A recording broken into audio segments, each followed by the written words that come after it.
Things that should have been an immediate sign to my parents as a child that I was autistic, but were not because I was a girl. Firstly, I loved any book that cataloged anything. Dinosaurs, cats, dogs, you name it. These books had me by the throat. Different kinds of rocks are really cool. The way that I spoke also was weird. I would copy the vocabulary from the books. I would get bullied so hard for sounding like a little professor. I learned from WikiHow that people don't really think that you're interested in what they're saying unless you emote with your eyes. So I went on WikiHow like how to interact with fellow children at school to make friends, and then I would find articles on like how to be agreeable, how to make friends, and then I would just copy and imitate whatever those articles said, down to eye contact. I started making facial expressions and like controlling my eyebrows. I had to learn that manually. My mom would repeatedly lament on how difficult it was to buy clothing for me. It was due to sensory issues. I hated the feeling of having to wear outside clothes and being sweaty underneath and having to do exercise outside. It was the worst thing ever. I was misunderstood to be very opinionated and arrogant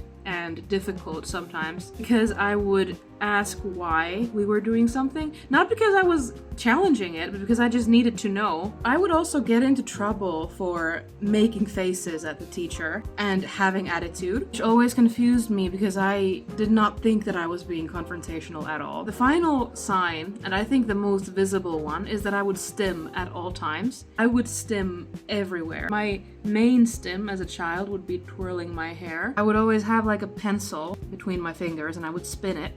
And oftentimes the pencil would like fly out of my hand onto some other kid's table, and it was really embarrassing. And then I would just pick up another thing and start twirling with that. But I would get like into trouble for being annoying and moving around and doing this stimming.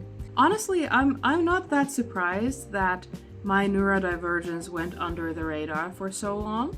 In my opinion, the more your special interests align with the social norms, more difficult it is for anyone to realize that it is a special interest. I had fashion, animals, cartoons, psychology, history. It's really a shame how many women grow up autistic and then they don't know it and no one notices and no one helps them out. And they have these support needs that then no one is there to help them with. It is not easy to not be the same as everyone else, and then everyone just expects you to be. Anyway, would have had an easier time for sure if someone had noticed. This book has over 300 species. Bye bye.